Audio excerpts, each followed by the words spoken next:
Selamlar herkese, kanalıma, videoma hepiniz hoş geldiniz arkadaşlar. Filiz ben. Bu videomda yine hoş bir çalışma hazırladım sizlere. Bu modeli çok seviyordum. Uzun zamandır bununla ilgili bir model tasarlamak istiyordum. Nasip bugüneymiş. Sade olduğu kadar şık bir model hazırladım. Bu kısımda ve bu kısımlarda aynı modeli yaparak bu güzelliği oluşturuyoruz. Tabii detaylarda görmüş olacaksınız. Modelimizin ölçüleri 1-1,5 yaşa uygun. Gelişime bağlı 2 yaşa kadar da rahatlıkla kullanılabilir. Model için 2 yumak ip temin ederek başlayalım. 5 adet düğme, şiş numaram 3,5, tığ numaram ise 3. Modele yaka kısmından başlıyoruz. Roba kısmını tamamladıktan sonra da beden kısmına geçiyoruz. Yine aynı şekilde modelimize uygulayarak tamamlıyoruz. Gördüğünüz gibi yaka kısmında olsun, kol ucu ve bitiş kısmında olsun güzel bir model de kullanıyoruz. Başlangıç ve bitiş uyum içinde. Ölçülerine de bakalım. Boy 32 santim. Genişlik 27 santim. Yaka genişliği 12,5 santim. Yakadan roba 14,5 santim. Kol genişliği ise 10 santim. Her iki düğme iliği arası da 7,5 santim. Ölçüler bu şekilde. Modelimizin arkası da böyle. Yapımına geçmeden önce kısaca diğer yaşlara nasıl uygulayabiliriz anlatmak istiyorum. 3 yaşa kadar bu başlangıç sayısını kullanabiliriz. Şöyle 16 defa her ön yüzde 1-1,5 yaş için artırma yaptım. Eğer siz daha küçük 1 yaş civarı istiyorsanız 2 artırma eksik yapın. 14 artırma yeterli olacaktır. Bu kısımdan itibaren son modeli uygulamayın. Hemen kol ucuna başlayın. Bu şekilde daha düzgün bir görüntü elde ederiz. Kolları uyguladıktan sonra da yine beden kısmına geçebilirsiniz. Burada da yine 12 haroşa çizgisinde bir değil de başlangıçtan itibaren 13 haroşa çizgisinde bir iliklerimizi açalım. Toplamda 4 düğme iliği yeterli olacaktır. Sonrasında uç kısma geçip bitişi yapabiliriz. 2-3 yaş aralığında örmek istiyorsak da burada 16 defa artırmışız. Bir 3 defa daha artırıp kısmı 19 artırmaya tamamlayalım. Sonrasında kol ucunu örüp beden kısmına geçelim. Düğme iliği kısmını da 13 haroşa çizgisinde bir yapalım. Yine 5 ilik yeterli olacaktır. Ama yine bebeğin gelişimine bağlı. Eğer iri bir bebekse ona göre ölçü alarak beden kısmını daha fazla uzatabiliriz. Artırma kısmını daha fazla yapabiliriz. Ben bunu kız bebek için ördüm. Eğer erkek bebeğe uygulamak isterseniz başlangıçta klasik ilmek atma tekniğini kullanabilirsiniz. Kol ucunda ve etek ucunda da düz bitiş yapabilirsiniz. Bu şekilde de erkek bebeğe uygulamış olursunuz arkadaşlar. Modelin anlatımına geçmeden önce sizlerden ricam videomu beğenip kanalıma abone olarak yorum kısmına emoji dahi olsa yorum bırakarak veya bu modeli nasıl buldunuz? Bunun hakkında güzel yorumlarınızı bekliyorum arkadaşlar. Şimdi anlatıma geçelim. Modelde kullandığım ip orta kalınlıkta bambu karışımlı anti peeling özellikli bebe yünü. Renk numarası 138.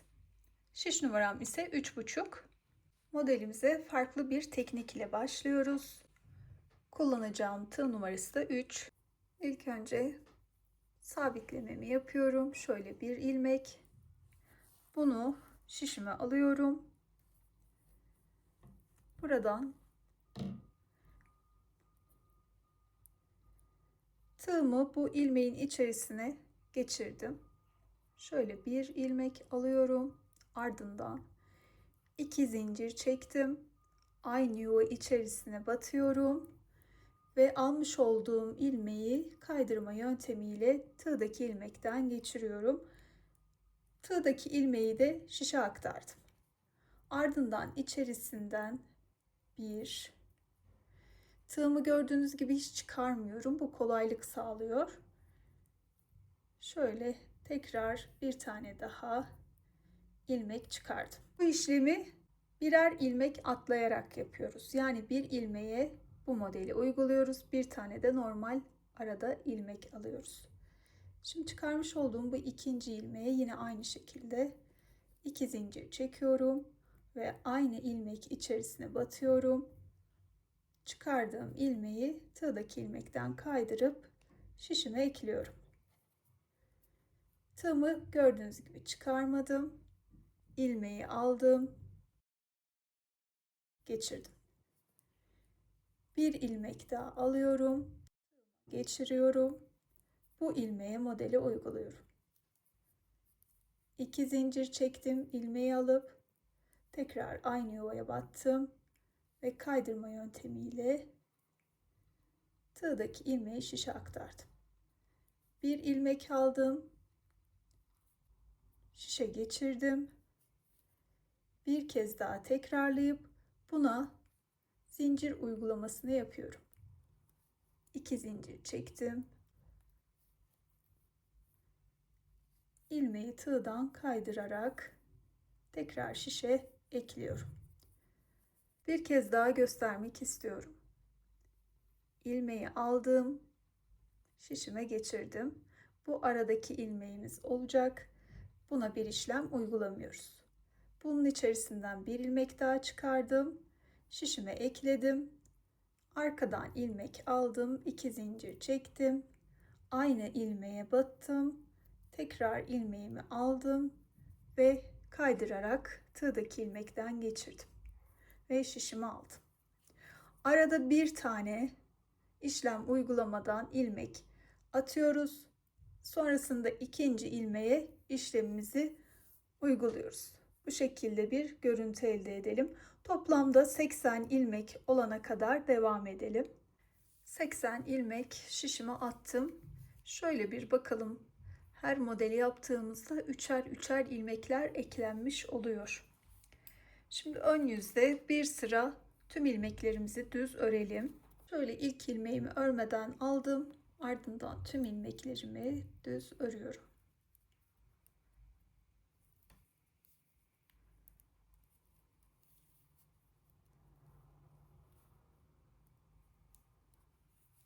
Sırayı tamamladım. Arka yüze geçiyorum. Örgümüze haroşa örerek devam edeceğiz. Şöyle sıra başlarında modelimizin bitimine kadar ilk ilmeğimizi örmeden alıp ipliğimizi arkaya atarak başlıyoruz. Ben haroşayı düzden örüyorum.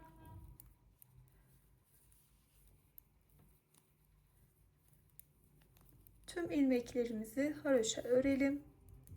Bu sırayı da tamamlayıp ön yüze geçelim. Sırayı tamamladım.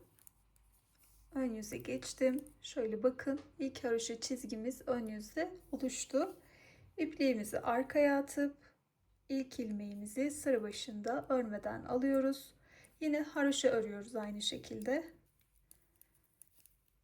Ön yüzde ve arka yüzde haroşa örerek toplamda 3 haroşa çizgisine tamamlayıp ön yüze geçelim. İlmek attığımız sıra sonrasında ön yüzde bir sırada düz örmüştük. Bu 2 sıra haricinde 5 sıra haroşa ördüm. Ön yüzde de gördüğünüz gibi 3 sıra haroşa çizgimiz oluştu.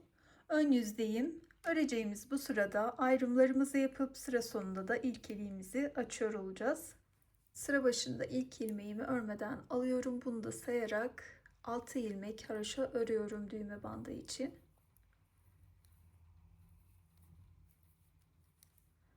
6 ilmek ördüm. Sonrasında 8 ilmek ön ayrım için düz örüyorum.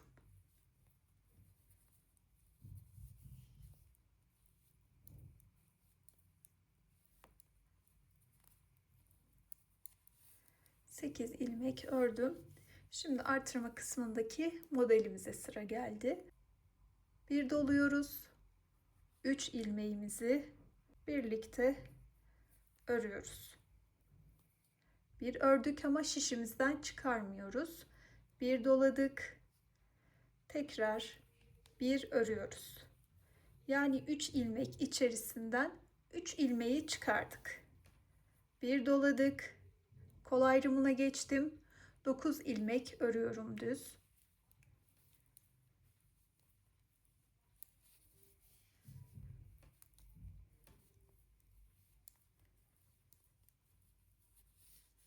Dokuz ilmeği ördüm. Tekrar doluyorum. 3 ilmeği birlikte örüyorum. Şişimden çıkarmadım. Doladım. Bir kez daha ördüm. 3 ilmekten 3 ilmek çıkardım. Doladım. Arka ayrıma geçtim.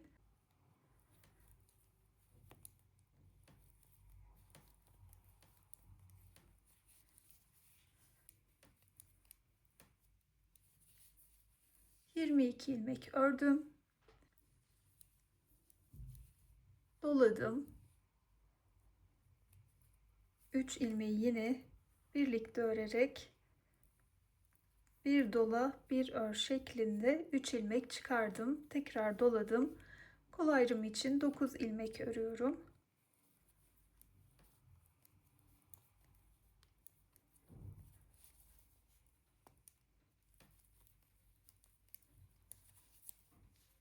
Doladım.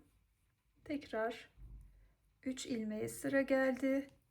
Bunları bir dola bir ör şeklinde 3 ilmek çıkardım. Tekrar doladım. 8 ilmek düz örüyorum.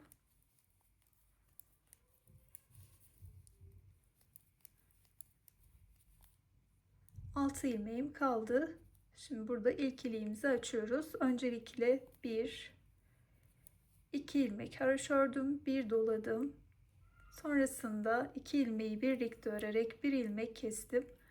Kalan 2 ilmeğimi de örüyorum ve sırayı tamamlamış oluyorum. Arka yüzdeyim. İpimi arkaya attım. Yine ilk ilmeğimi örmeden aldım. Bunu da sayarak 6 ilmeğimi haroşa örüyorum. Başlangıçta ve sonda 6 ilmeğimiz haroşa örülüyor. Ön yüzde de arka yüzde de. Diğer ilmeklerimiz ters örgü orta kısımdaki. Şöyle artırma kısmına geleyim. Evet, artırma kısmındaki bu 3 ilmeği de arka yüzde ters örgü yapıyoruz.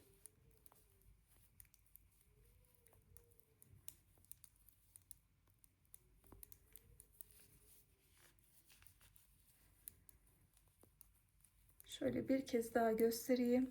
Artırma kısmını doladığımız ilmekler ve artırma kısmındaki bu 3 ilmek, bunları ters örgü yapıyoruz. Tüm modelimiz boyunca aslında bu şekilde devam edecek. Sadece sıra başı ve sıra sonundaki 6'şar ilmeğimiz düğme bandı olarak devam ediyor. Ön yüz düz, arka yüzde orta kısımda ters örülüyor. Bu sırayı tamamlayalım. Arka yüzde sıra sonuna geldim. Bu 6 ilmeği de haroşa örüyorum. Ve sırayı tamamlamış oluyorum. Ön yüzdeyim. Bir kez daha artırma işlemini birlikte yapalım. Baştaki ilmeğimi örmeden aldım. Düğme bandındaki 6 ilmeği haroşa örüyorum.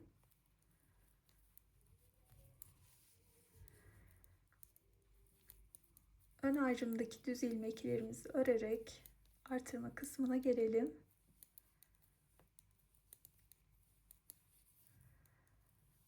Bir önceki artırmış olduğum bu ilmeği de ördüm. 3 ilmeğe geldim. Öncesinde bir dolayarak artırıyorum. Sonra 3 ilmeğe şişime geçirdim. Bir ördüm, bir doladım. Bir kez daha ördüm. Bakın 3 ilmekten tekrar 3 ilmek çıkardık. Doladım, örgüme devam ediyorum. Kol ayrımındaki ilmekleri örüyorum. Bir önceki artırmış olduğum ilmeği de ördüm. Tekrar doladım. 3 ilmeğe sıra geldi. Şişimi geçirdim, bir ördüm, bir doladım. Tekrar bir kez daha ördüm. Doladım ve örgüme devam ediyorum. Bu şekilde sırayı tamamlayalım. Artırmalarımıza devam edelim. Sıra sonunda da 6 ilmeğimiz haroşa. Arka yüze geçtiğimizde de yine aynı şekilde başlangıçta 6 ilmek haroşa. Orta kısımdaki tüm ilmekler ters. Sıra sonunda da 6 ilmeğimizi haroşa örüp ön yüze geçelim. Ön yüze geçtim. Şöyle bakın, artırma kısmımız da iyice belirgin oldu. Yakadan sonra bir 4 sıra örmüş olduk. Şöyle bakarsak 2, 4. Bu sırada modelimizi kurmaya başlıyoruz. Modelimiz kaydırmalı bir model. İlk önce 6 ilmek haroşayı örelim. Kenar bandı için. Sonrasında şöyle 2 ilmeğimi düz örüyorum. Ardından 3 ilmeği tıpkı bu kısımda, artırma kısmında uyguladığımız modeli uyguluyoruz. Birlikte ördüm. Çıkarmadan şişimden bir doladım. Tekrar bir kez daha ördüm. Arada 5 ilmek olacak. Şimdi burada ilmek sayımız az. Onun için tüm ilmekleri ördüm. Artırma kısmına geldim, doladım. Artırmamı yapıyorum ve modelimi uyguluyorum. Doladım. Kol ayrımına geldim. Kol ayrımında 5 ilmek örerek başlıyorum. Doladım. 1, 2, 3, 4, 5. 3 ilmeğe modeli uyguluyorum. Bir ördüm, bir doladım. Bir kez daha ördüm. Kalan 5 ilmeğimi örüyorum bu kısımdaki. Doluyorum. Artırma kısmında modelimi uyguluyorum. Yine aynı şekilde bir ör, bir dola, bir ör. Doladım. Arka ayrıma geçtik. Bu kısımda da şöyle dolayarak artırmamızı yapıyoruz. 4 ilmek örüyoruz. Örgümüz bu şekilde denk geliyor. 4 ilmek ördük. Yine modeli uyguluyoruz. Arada 5 ilmek örelim.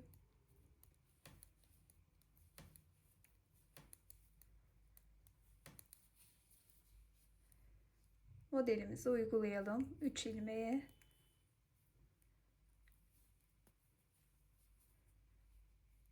tekrar bir 5 ilmek,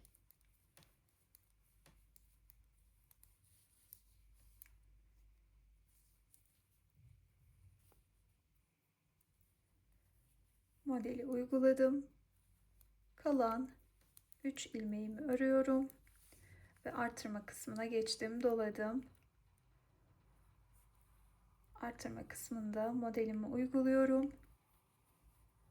Doladım. Kol ayrımına geçtim. 5 ilmek örüyorum.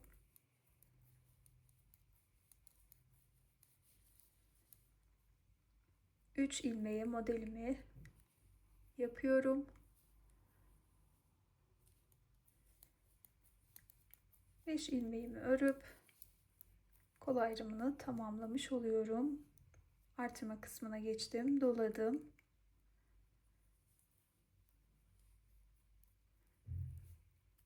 Modeli uyguladım, doladım. Şimdi burayı da bu kısmın tam ters yönü şeklinde uyguluyoruz. Şöyle bakalım. 2, 5. 5 ilmek örüyoruz. Sonra modelimize uyguluyoruz. Doladım. 1, 2, 3, 4, 5. Şöyle bakalım. Üçüne modelimizi uyguluyoruz. 2 ilmek de kalıyor. Başlangıçta da 2 ilmek düz örüp sonra modeli uygulamıştık. Şöyle modelimizi uygulayalım. 2 düzü örelim. 2 düz ilmeğimi ördüm. Düğme bandını örüp sırayı tamamlıyorum.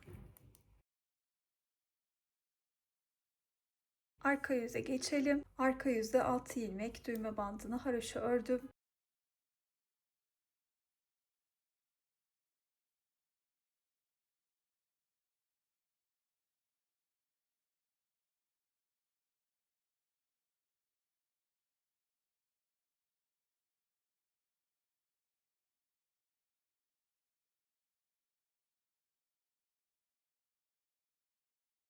Sırayı tamamlayalım. Ön yüze geçelim.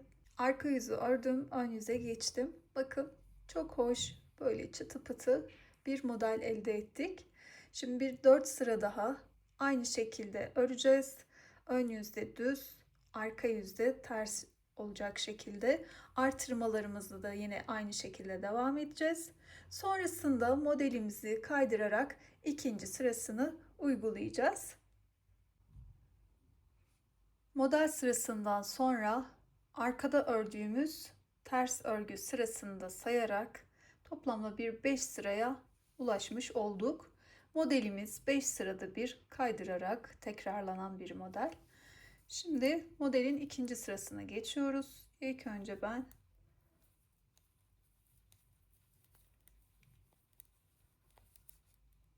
düğme bandını ördüm. Sonrasında kaydırmaya başlıyorum modelimi.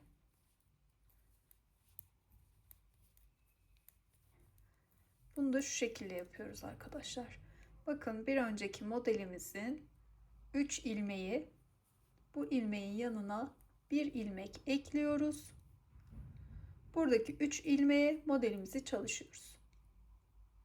Şöyle yine aynı şekilde 3 ilmeğe şişimi geçirdim, ilmeğimi aldım, doladım, bir kez daha ördüm. Tamamlamış oldum. Her modelin arası 5 ilmek oluyordu. Bu kısım bunu tamamlamadığı için artırma kısmına geçtim. Doladım. Artırma kısmındaki 3 ilmeği yine aynı şekilde örüyorum. Doladım. Kol kısmına geçtim. Şimdi burada da yine şu şekilde ayarlıyoruz. 3 ilmeğimiz. 3 ilmeğin her iki yanına birer ilmek veriyoruz. Bu kısım 5 ilmek oluyor. Demek ki buradaki bu 3 ilmeğe modelimizi çalışıyoruz.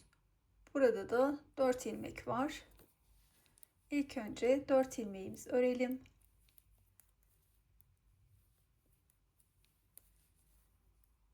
Sıradaki 3 ilmeğe modelimizi çalışalım. 5 ilmek örüyoruz.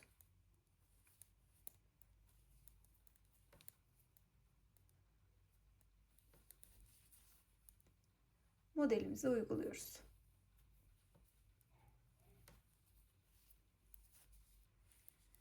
Kol kısmında modeli uyguladık. Diğer tarafta olduğu gibi burada da 4 ilmek var. Bu kısmın 4 ilmeğini ördük.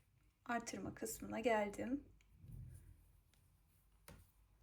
Artırma kısmındaki modeli de ördüm. Tekrar doladım. Arka ayrıma geldim. Şimdi burada da yine bu 3 ilmeği hizalıyoruz. Yanına 1 ilmek ekledik. Bu 3 ilmeğe çalışmamızı yapacağız. Fazla olan 3 ilmeği direkt örüyorum ilk önce.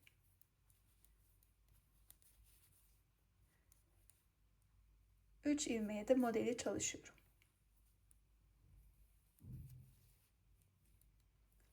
Beş ilmek örüyorum.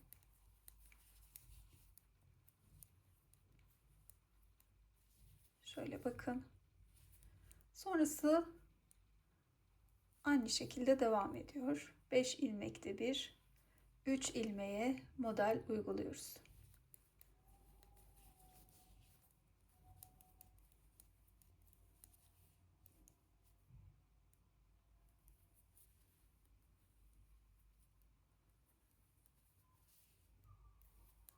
Sıra başlarında nasıl ayarlandığını gösterdim. Her zaman bu 3 ilmeğin yanına hizalayıp bir ilmek ekliyoruz. Sonrasında 3 ilmeğe de model uyguluyoruz.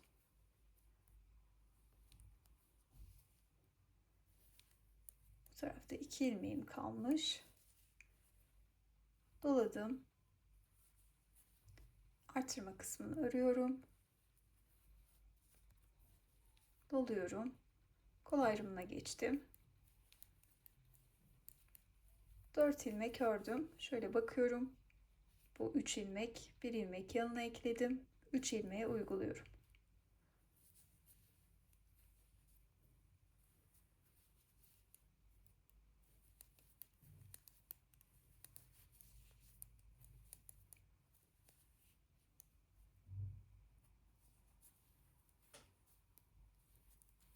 Diğer modeli de uyguladım. Kalan 4 ilmeği örüp bu kısmı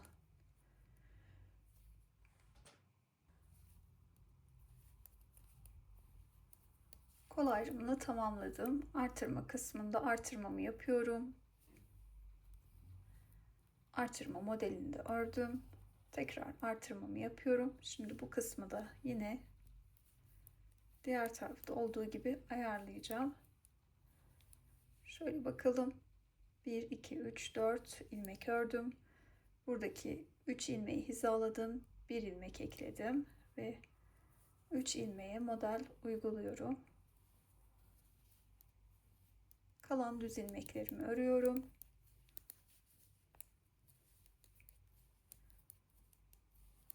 Ve düğme bandını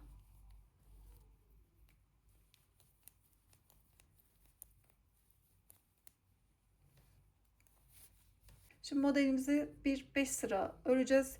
Bu ara kısımda olduğu gibi sonrasında kaydırarak modeli uygulamaya devam edeceğiz. Her 12 haroşa çizgisinde bir de tek tek sayacak olursak ördüğümüz her sırayı 24 sırada bir de iliklerimizi açalım. Robamızı büyütelim, devam edelim. Robayı ilerlettim. Şöyle bir bakalım. Toplamda 1, 2, 3, 4, 5 defa modeli uyguladım. Artırdığım kısma da bakalım. 2, 4, 6, 8, 10, 12, 14, 16. Her ön yüzde de 16 defa artırmamı yapmış oldum. Şimdi öreceğimiz bu sırada kolları tamamlayacağız. Ardından da beden kısmına geçiyor olacağız. Bu arada ben ikinci iliğimi de açtım. Şöyle bakın. İkinci ilikten sonra da bir 4 haroşa çizgisi kadar da örülmüş oldu. Örgümüzün ön yüzünden devam ederek artırma kısmına kadar gelelim. Artırma kısmına geldim. Artırma kısmındaki 3 ilmeğin ilkini ön ayrıma ekliyorum. Diğer ikisini de kol ayrımından devam edeceğim. Şöyle yapacağız. Bu ortadaki ilmekle diğer artırma kısmındaki ortadaki ilmeği birleştirme kısmında kullanacağız. Onun için ikisini de kol ayrımına ekliyorum. Buradan devam ederek diğer artırma kısmına kadar kol ayrımını örelim. Artırma kısmına geldim. Şimdi burada da aynı şekilde 2 ilmeği kol ayrımına ekliyorum. 3. ilmek de arka ayrıma kalıyor. Bu kısımdan örgümü çevirdim ve sadece kol ayrımındaki ilmekleri haroşa örmeye başlıyorum. Baştaki ilmeğimi örmeden aldım. Sonrasında ilmeklerimi haroşa örüyorum.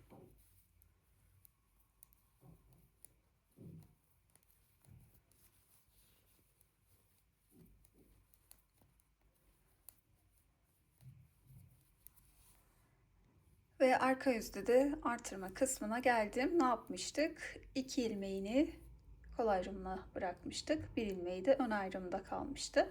Bu kısımdan ipimi arkaya atıp örgümü çeviriyorum. Kolda toplamda 45 ilmek var. Örgümüze sadece kol kısmındaki ilmekleri örerek ön yüzde ve arka yüzde haroşa ile devam ediyoruz. 3 haroşa çizgisi olduktan sonra da ilmeklerini kapatacağız. Kol ayrımındaki ilmekleri 3 haroşa çizgisine ulaşıncaya dek ördüm. İlmeklerimizi tığ ile kapatıyoruz. İlk ilmeğimi tığıma alıyorum. İkinci ilmeğimi de aldım ve ikisini birlikte ördüm. Bu işlemi yaparken tığımızdaki ilmeği bu kısımdaki mesafe boyunca şu şekilde uzatalım ki kasmasın. Buna dikkat edelim. Üçüncü ilmeği aldım, birlikte ördüm. 2 zincir çekiyorum ve geri dönüyorum. Bu arkadaki ilmeğe batıyorum ve bir de son almış olduğumuz ilmeğe, bakın bu şekilde aldım ilmeği, tığımdaki ilmekten geçirdim. Bir ilmek aldım, ördüm.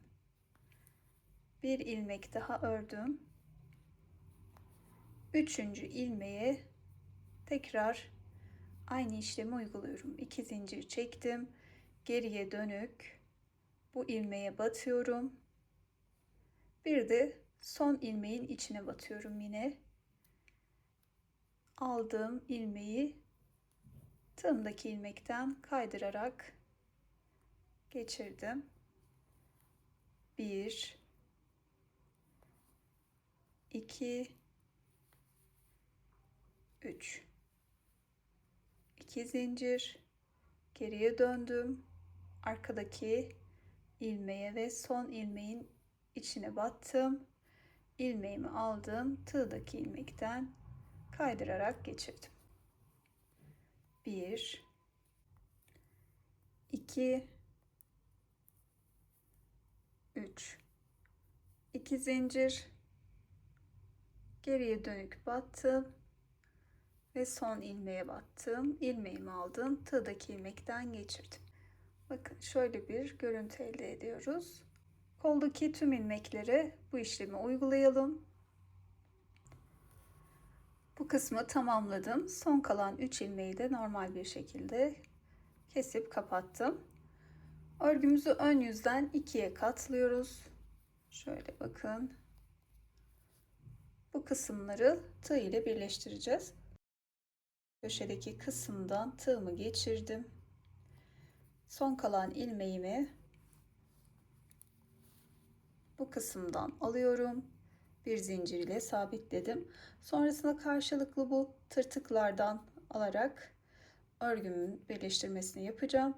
Öncesinde şu dipten karşılıklı boşluk kalan kısımlardan bir ilmek alıyorum ve tığımdaki ilmekten geçiriyorum. Tığdaki ilmekten geçirdim. Ardından bu tırtık kısımlardan ilmek aldım.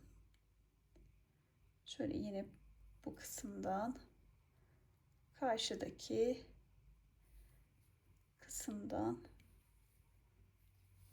aldım. Şimdi burada bir boşluk olmasın diye her zaman şöyle yapıyoruz. Bu kısma battım. Aynı şekilde karşı tarafında aynı yere batmamız gerekli. Buraya batıyoruz. Aldım. Son bu ilmek içerisinden ve aynı şekilde karşıdaki ilmeğin içerisine batıyorum. Bu şekilde yaptığınızda asla bir boşluk kalmaz kol altında. Ve tamamlamış olduk. Son kalan ilmeği de şişimize alıyoruz. Şöyle ön yüze çeviriyorum. Bakın. Hiçbir boşluk kalmadan birleştirmemizi yapmış olduk düzgün bir şekilde. Dediğim gibi çok sıkmadan tığdaki ilmekleri de yaptığınızda böyle güzel bir görüntü ve kullanım elde edersiniz. Örgümüze diğer kola kadar devam edelim. Kol ayrımına geldim. Şimdi burada da yine aynı şekilde artırma ilmeklerinin birini arka ayrıma, ikisini de kol ayrımına bırakıyorum. Diğer tarafta da yine 3 ilmeğin ikisini kol ayrımına, bir ilmeği de ön ayrıma bırakarak diğer tarafta yaptığımız gibi kolu 3 haroşa çizgisi örelim. İlmeklerini de aynı şekilde kapatalım ve birleştirmesini yapıp ardından birlikte Örgümüze devam edelim. Kolu tamamlayıp ön ayrımı da ördüm. Örgümüzü arka yüze çeviriyoruz. Tüm ilmeklerimizi ters örgü yapalım. Zaten modelimizin de 5. sırası olacak ve ön yüzde modelimizi tekrarlayacağız yine. Arka yüzü ördükten sonra modelin ön yüzündeyim. Son uyguladığımız modelden sonra 5 sıra oldu ve kaydırarak yine modelimizi uyguluyoruz. Kol altında da fazla mı eksik mi ilmeğimiz var bakacağız. Ona göre o kısmı da ayarlayacağız. Şöyle modele devam ediyorum.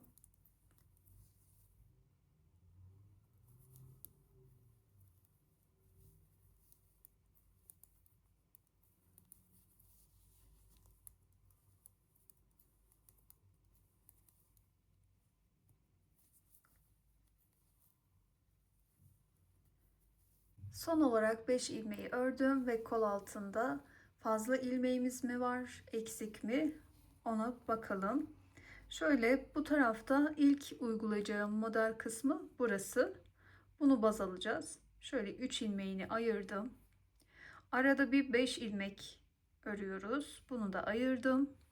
Şimdi burada direkt bu 5 ilmekten sonra bu 3 ilmeğe modelimizi uygulayacağız ve 3 ilmeğimiz burada fazla. Dilerseniz bunu kesebiliriz. Bu şekilde beden kısmı biraz daha dar olacaktır. Ben onu önermiyorum. Ne yapacağız? İlmek artıracağız ve bir şekilde burayı ayarlayacağız. Bunu da şöyle yapacağım şimdi. Normalde 3 ilmeği birlikte örerek modelimizi uyguluyorduk. Burada bir 2 ilmeğin üzerine uygulayacağım. Bir ilmek artıracağım. Burada tam model uygulamamız için toplamda bize bir normalde 8 ilmek lazım ama şimdi burayı ben ayarlayacağım. Siz de benim gibi yapabilirsiniz. 2 ilmeğe uygulayacağız. Yine aynı şekilde burada da 2 ilmeğe uygulayacağız. Şu modelin son 2 ilmeğini uygulayalım. Ki burada bir bozulma da olmasın. Sonrasında 3, 5 ilmek. Bu kısma geldiğimizde de 2 ilmeğe uygulayacağız.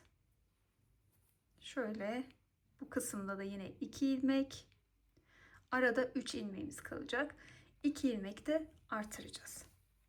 Şimdi başlayalım. Bakalım nasıl olacak.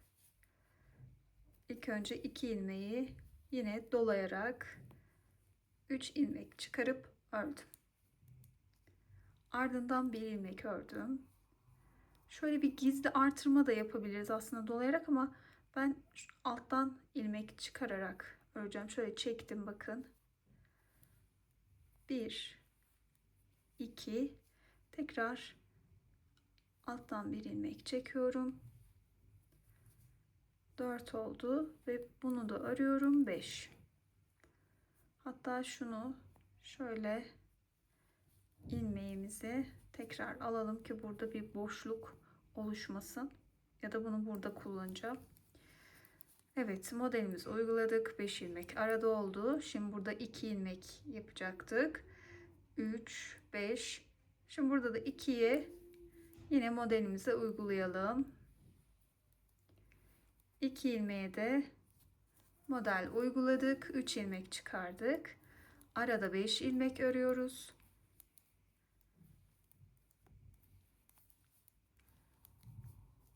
Yine söylediğim gibi buradaki 3 ilmeğin son 2 ilmeğine modelimize uyguladık.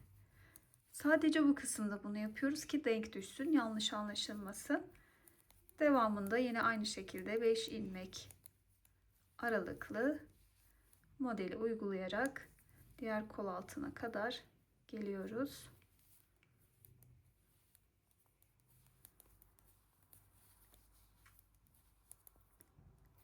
Şimdi burada da aynı şekilde işlemimizi uygulayacağız. Son olarak 5 ilmek ördüm. Orada sondaki 2 ilmeğe model uygulamıştık. Burada da modelin 3 ilmeğinin ilk ikisine uyguluyoruz.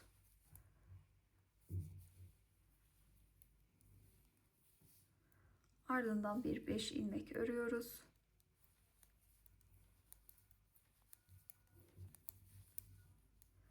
İki ilmeğe de yine model uygulayalım. Bu kısma bakalım şimdi. Bunu hizalayarak buraya model uyguluyorduk. Burada da şöyle 3 ilmeği hizaladık. Sonda kalan 2 ilmeğe model uygulayacağız. Araya 5 ilmek. Sonrasında bu kısma da 2 ilmek üzerinden model uygulayalım.